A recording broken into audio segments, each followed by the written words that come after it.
Welcome to the Artist Academy podcast, a place where we focus on the business side of art to help you attract more customers, increase profits, to ultimately live a life of creativity and financial freedom. I'm your host, Andrea Earhart. And this week, I'm going to do something a little bit differently. I have been listening to podcasts recently where I really like how they just sit down and show up and tell a story and a little something that's on their mind. And so often, the hosts that I listen to, whatever they're saying, I'm like, oh my gosh, I needed to hear that today. And so when I have these little pulls, I don't just, write it down and say, oh, I'm going to, put a podcast together about this later. I'm just going to sit down and record it. So right now, this is not scripted. And most podcasts are not scripted, although I will definitely make bullet points and make sure to hit certain things and lessons learned, like what came from this, and just try to give the best business advice I can. But I'm just going to tell you a story because this has been on my mind lately, just about how doing personal development within ourselves can help our business. Because I hear that all the time of people saying, grow yourself and you'll grow your business. I'm like, yeah. Like, how does, healing family trauma get me more customers? Like, I feel like it's starting to click more and more lately when lately I've been in situations where I don't know, like I feel like experience has a lot to show with this, but I'll be in a situation actually just yesterday where I go to show up for a job and the person is not ready. The walls are not prepped at all. And I had talked to them, the day before and they never said this. And I showed up and I'm like, oh, okay. And they just wanted to talk about possibilities again. Mind you, we've already had a meeting about this. And I was like, okay, yeah, sure. And they were just extremely frazzled with redoing their restaurant. And I had gotten that vibe the first time I met them and gave them a map of like, hey, this is what I think you should do. This is what we could do. And they're like, okay, they felt so much better about it. Now, a month later, we sit down again and I'm show up like pretty much ready to paint. And they're like, well, like nothing's ready. And like my wife has been sick and I go, like not like sick, but like allergies sick. And it's like, we haven't gotten that much done. And I just sit back and I'm like, okay, yeah, that's no big deal. I have other things that I can work on today. Let's go over, what you might want again. And you could just feel them, the tension lower. And afterwards in the moment I was thinking, if I were to come at this with a desperate energy of like, I need money. This day is supposed to be filled with painting so that I can make money kind of a thing. I think it would have gone a slightly different way. I would have felt annoyed with them. Whereas truly, I kind of felt relieved because there are other things that I wanted to come home and work on. So I was just like, okay, great. No big deal. Let me, we can look up some more photos. And then this morning, I was planning to go paint for them and I sent them some photos of this stuff that we were talking about. And he calls me at like 8 a.m. He's like, hi, Andrea. Like, I just want to talk about the stuff. It's like, I talked to my wife and everything we talked about yesterday, she doesn't like. And so we're just going to go back to the original idea and we should have it ready for you on Friday. I was like, okay, no big deal. I wanted to record podcast episodes today anyway, like, so I'm currently sitting on my couch instead of painting, and that's just what's happening. And I think the point of this is like in the beginning, having that desperate energy and like having that hustle and having a deposit and sticking with it. And, it's just, there is something to that, but there's also something to like reading the room and like reading your customer and doing what is best for your customer. And I think like just not having that desperate energy and being calm with everything really helped me out here. And also just being okay with change. Let me tell you how much my schedule changes from week by week. I was supposed to do this really big mural probably about 3 weeks ago. And I posted in the academy. I was like, hey, is anybody available? It was the next week to do this. I'm going to need help in Arkansas. And then they came back and on Monday they just weren't ready. So I was like, okay, no big deal. Like I didn't have anybody who could do it anyway. And then we were supposed to do it the following week. And so I had an inkling. It's like, I don't know if they're going to be ready. So I actually did not schedule anybody to come down and help me. My husband was like, aren't you going to Arkansas in like 3 days? I was like, yeah. He's like, who's coming with you? I'm like, I don't have anybody yet because I'm just not sure that the client is going to be ready. Like, okay, whatever. And they ended up not being ready. But that was potentially, it was going to be about a $20,000 mural that I was going to knock out in about a week with help. And it didn't end up happening. And they need to postpone because they're in the middle of opening 2 different stores. And that's just kind of how it fell. And I was like, oh man, whatever, that's okay. Like, it's going to happen one day, right? And my schedule does this all the time. So I just felt the need to share that and not just share that, but just maybe make it a bit like normalize it, I guess. And so where if things feel jumbled, if things don't work out, if things need to be rescheduled, that is part of it. And I think I really love it, actually. I really love the spontaneity of it. If I had to get up and go and be somewhere at the same time every day, I would hate it. Even if I had to paint every day, I would hate it. I really love sitting down and doing computer work and then going to paint and then doing something else and then doodling on my iPad. It is just everything. But what comes with that is a little bit of instability and having to go with the flow and not saying, well, I had this scheduled this week and this is not acceptable and I'm going to charge you because of my time, whatever. Like, it's one thing, if I would have put down a deposit or not gotten my money back on a hotel room, that would have been a little weird. But again, with experience, I know there's been so many times that I will book the hotel on my way driving to the site because I know this happens so much. This happened like in this job I had in Kansas City, which is about 2.5, 3 hours away. Last year, I was going back and forth from there all the time. And it was not uncommon for on Friday, they say, hey, we're not ready for you of a project that I was supposed to do on Monday. And so anytime I would go to Kansas City, if I had a helper with me or not, I would be like, oh, hold on a second. Before we go and before we paint for the day, as I'm driving up there, I'm like, let me go ahead and book a hotel real quick. Like, it's that last minute. And actually, now that I think about it, I am in a season right now where I'm just surrounded by projects that are getting flip-flopped. I'm supposed to do a project next week for a school that's about an hour away. And I'm not sure if it's going to happen next week either, because I had actually met with them, I want to say in April of this year. And it's, as I'm recording this, currently October. And I met with them in April and things just got postponed. They ended up giving me a deposit in June or May, I don't know. And then they said, hold off, like, we're just going to wait it out this summer. And then when we come back for the fall semester, we will get together and then we will create a design. I was like, okay. So met with them in April. They gave me a deposit in May or June. They said, wait, don't actually do anything for us yet. Okay. And then it was like a few weeks ago where they got back to me because I had reached out to them and said, hi, remember that $500 deposit you gave me? Do you guys want a design? Are we going to do a mural? They're like, oh yeah, thanks for the reminder.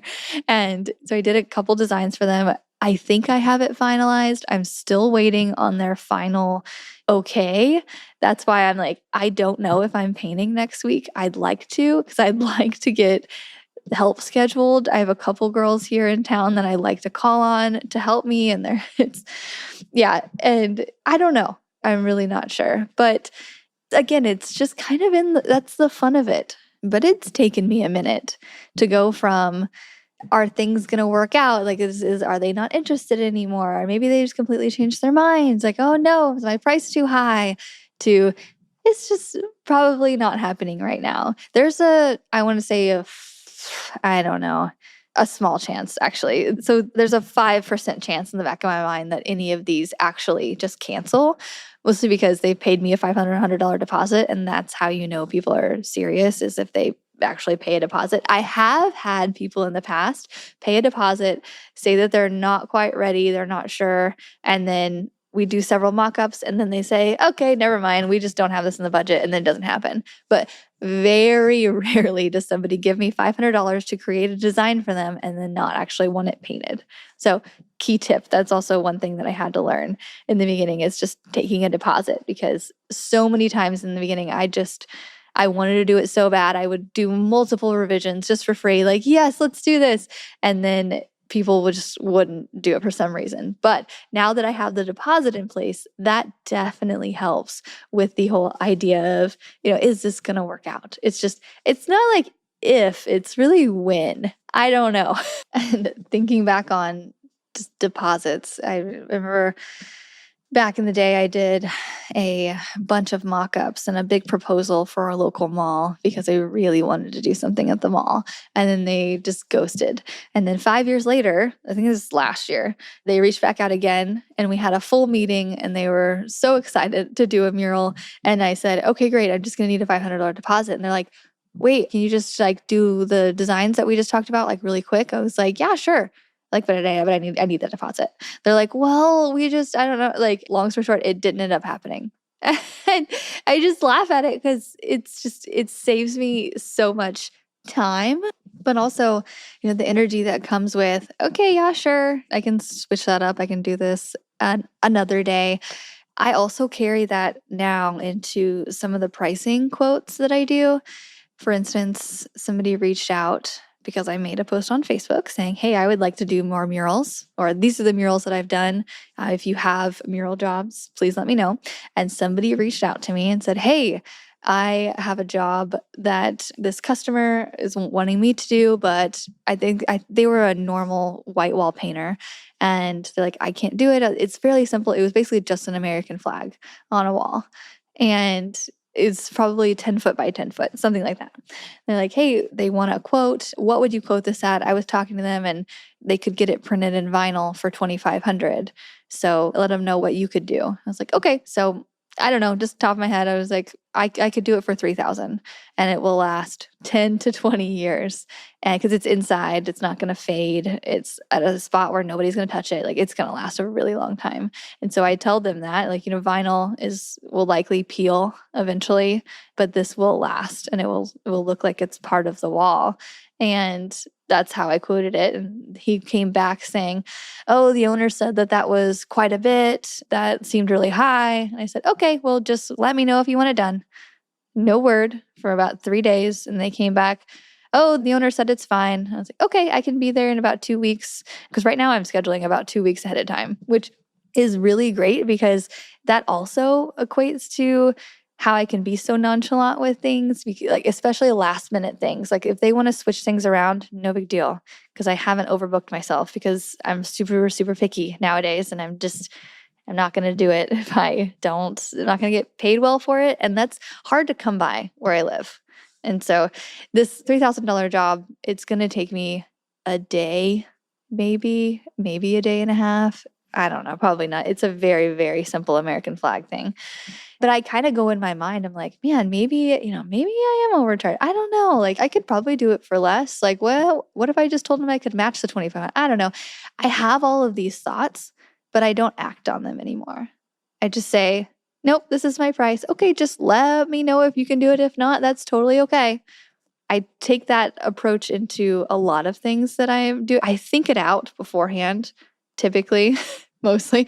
Okay, yeah, I see what seems reasonable, what's going to be worth my time to go do it. And then I just stick to it. And for instance, I was going to go fly out to do a job about a month ago. And they called saying, hey, we can pay you this much to do it. And I said, no, but I can help you find somebody. And well, we really wanted you to do it because you're fully insured and, we need this. And I was like, well, yeah, you're definitely going to need somebody fully insured for this. But if you can't make my rate, then I'd really love to do it. I just express, I would really love to do this. But if you can't, then that's totally okay. I can possibly help you find somebody. Really, it's going to be hard to find somebody in this area that is fully insured because that's just a different tier. To be able to go on the construction sites, it's just a lot less people can do that. And they know that. And I know they know that. And so I stuck with my price. And then by the end of the call, they said, hey, we need to make some calls, but we will let you know. And I was like, okay.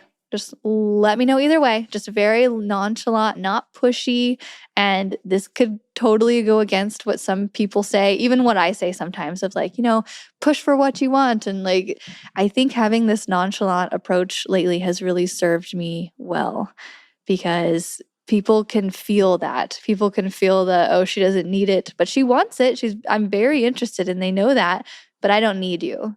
So I'm not going to go down on my price or I'm not going to bend too much, but I'll work with you. I just, it's whatever you want, but this is what I need. I will bend for you on your schedule if you pay me enough. I was having a conversation with another muralist and they mentioned, they were like, I want to run my business like a business. I want to stop just doing people favors. And that stuck with me because that's what it feels like, especially in the beginning. Somebody goes, hey, can you do this? Like lettering for my kid's birthday. It's like, oh yeah, sure. Like you're doing like favors in the beginning. Or like I get asked to come down last minute and like leave my family. And I'm like, or like work within their budget. Like, can you do it within this? Like they're trying to get you down, not like in a bad way, but just they're trying to make you bend as much as they can.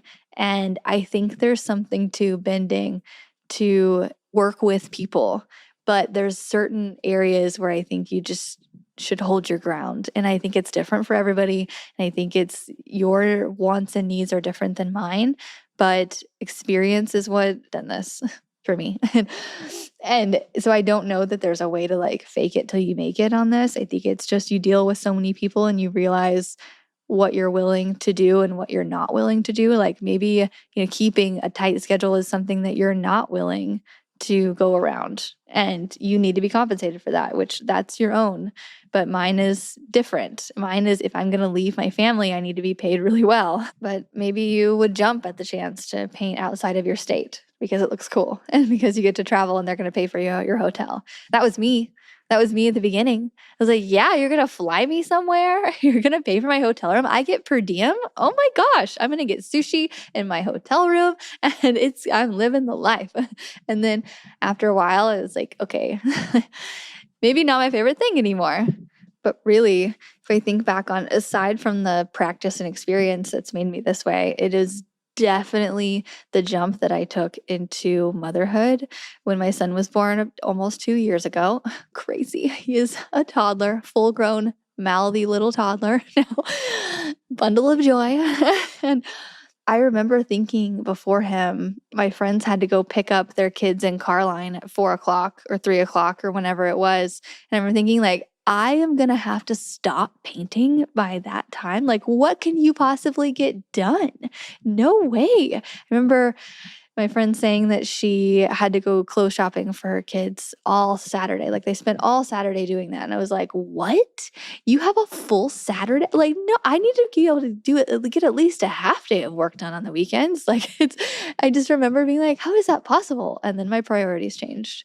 And then from me really putting my feet in the ground and saying, no, like, I'm not going to do this, I will notice it nowadays. I'll notice when people are trying to get me to do them favors that are just a bit too much of a stretch for me, or just work in a budget that I don't want to, because I don't want to be booked out for a long time and have things back to back to back to where I couldn't just, spend a day, like a random day during the week with my son. And I know that that is a very privileged thing, but I've set myself up for this. I worked really hard. And so working really hard, I'm like, okay, no, like I know how to get around it now. I know what the things I need to do. So I'm just keeping myself from letting other people talk me into things.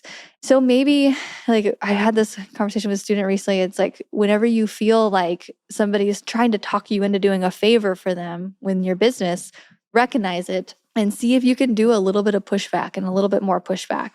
And then eventually you'll get to that nonchalantness that it's just like no, thank you. It's not like no, I'm not going to do this. It's just like oh, no, I'm not the person for you for this. And just, it's so funny how things work out, because lately I've been booking out like a week or two in advance. And I was just having a conversation with an artist about this. I was like, yeah, I actually have nothing planned next week, but I feel like something's going to happen. And then 2 days later, I get a call. Hey, can you do this project next week? And I'm like, yeah, sure. Like twist my arm. But I also know that I can fill my schedule however I want to, right? I'm currently working on coloring books. It's my new thing. I love it. It's not super profitable yet, but I'm really enjoying it. And I know that, if I don't have anything planned, I can do that. Or if I don't have a mural planned, I can go to my studio and work on a canvas that somebody could buy or I could make prints of. It's like I can make my own way. And knowing that and just being super sure that either a job is coming or I can make my own job. That's all I need nowadays. I'm sure even in the lower dips where things aren't super busy, like I can figure something out. If anything, I kind of think of it as this. Like this summer, I had a dip where there wasn't a whole lot of mural activity. I was like, okay, I'm not getting a whole lot of mural requests. So I just take that as kind of a sign, really. I'm like, what else should I be doing? Is there something else that I should be looking into? Should I be diving into the academy a little bit more? Should I be in the podcast? Should I be creating things that I want to create, that maybe working for other people and painting what everybody else wants is not the way I'm supposed to go? Like maybe this is a sign. Maybe I need to do, and it works out, but there's not that like desperation energy. It's just where do I want to take my business? And so maybe changing your mind from a desperation energy to where do I want to take my business? Where can I have the most fun with this? Like, how can I pivot? Or maybe if you do really need a mural job, find a way to get it. There's so many things that I recommend in the academy and on the podcast of ways to get mural jobs, and so many muralists that we interview of ways that they can do it. You can do that too. Instead of doing something else, you can just dive into outreach or this or that. This year has really been one that has challenged me in all the different ways. This year, it's so much has just made me really look inwards and think, what do I want to do with my day? Who do I want to be in it? What do I want to do that can give me more energy? What can I do right now that will set me up for later? What have I already done that has set me up for now that I should be enjoying? It's really made me stop, think, don't be busy. You don't need to be busy all the time to have worth or whatever the story is. It's just, what do I want to do? And how can I be the happiest in certain ways? And so this is, I think, a product of this.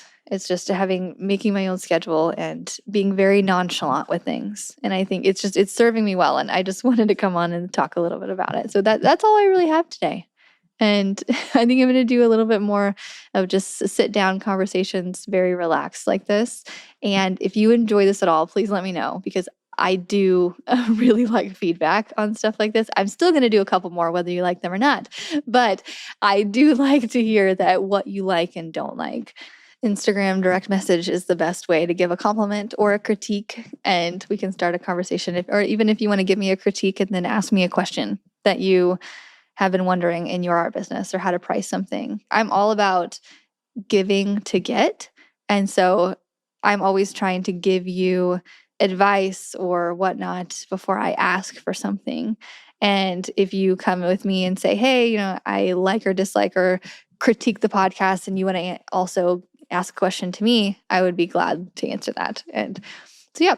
Also, we are going through our fourth quarter success plan right now inside of the academy. And it's all about selling throughout the holidays, which is the most profitable time to sell if you're an artist, especially doing prints. It's huge. This is the time. This is why I'm doing coloring books around this time. This is for sure when I will release some kind of children's book. It's just, this is the time to do anything, stocking stuffer, anything, customization, anything. Like now is the gift buying time. So if you have anything small, if you want to do a clean out of your studio, now's the time to do it. That's what I'm going to do as well. I'm going to do a clean out of my studio, auction, get everything out, get ready for the new year. So we are going through mini sales things inside of the Academy for the fourth quarter success plan. So if you need help, if you need email scripts, if you need anything, I got your back. So you can go to artistacademy.co. There's a link here to join. You can do monthly, you could do the 1 year, whatever you want. I do one-on-one stuff, all the things. So I'll see you next week for another episode of the Artist Academy podcast. Thanks for listening to another episode of the Artist Academy podcast. If you like this art and business talk in audio form, then I want to invite you to get my book. It's called Mural Money, How to Grow Your Art Business from 0 to 6 figures. So starting from the very bottom, like you don't even have a website yet. You have nothing. You're not sure where to go and you want to make money with a paintbrush. You want to have your creativity pay the bills. I have taken so much of the advice that I've gotten from artists from this podcast. I've been doing one episode for over 5 years now. So many interviews, so many good bits of advice. So I've taken the best of that advice and put it in my book, along with so many stories and lessons learned that I've had in my own mural career of just how I would go back and save a whole lot of time if I just knew these steps. It's a 15-hour audiobook. And so if you like this podcast, if you're listening to interview after interview, I know that you're going to like the book. So go to muralmoney.com. It's for anybody who wants to grow their art business with a paintbrush. Muralmoney.com. And I will see you next week for another episode of the Artist Academy podcast.